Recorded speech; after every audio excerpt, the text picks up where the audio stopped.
And emergency services are preparing for thousands of homes to potentially be damaged when Tropical Cyclone Seroja crosses the Western Australian coast.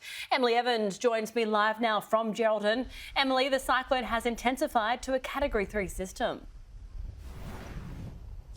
That's right, Sam. It has, bringing with it destructive winds of up to 165 kilometres an hour. There is a slight chance that it could cross the coast as a Category 3, but authorities at the moment are saying it will weaken as Tropical Cyclone Seroja edges closer to the WA coast up here near the Mid-West region. Now, at the moment, there is a red alert currently in place between Carnarvon and Northampton.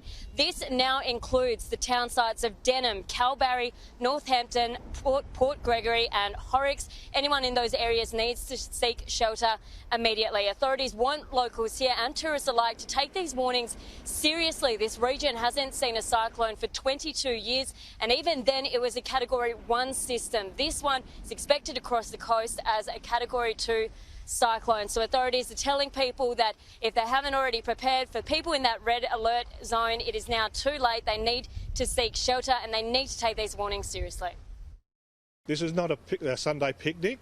This is real, and it's going to get very, very dangerous later on this afternoon, with high winds expected up to 165 kilometres an hour.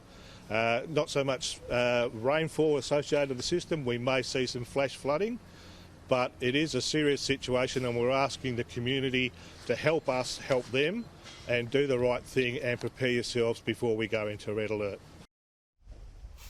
As I mentioned before, this region isn't accustomed to tropical cyclones hitting the coast. They normally don't come this far south, which is why authorities are so concerned about the buildings and structures, particularly here in Geraldton. They're just not built to cope with the strong winds which are expected with a Category 2 cyclone. Some locals have been preparing this morning, filling sandbags and taking them to their homes and businesses so they can protect themselves before the cyclone crosses the coast.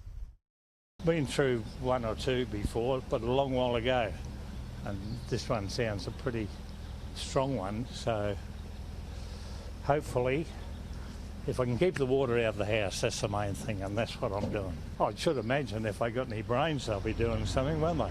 That's what we spent a lot of yesterday doing, just trying to batten down the hatches, make sure everything loose is secured, and just any light objects are just secured down, or we throw something heavy on top, really. It's probably a bit late now to try and get serious about it. Really, preparing for cyclones takes a day or two, usually, if you want to do it properly.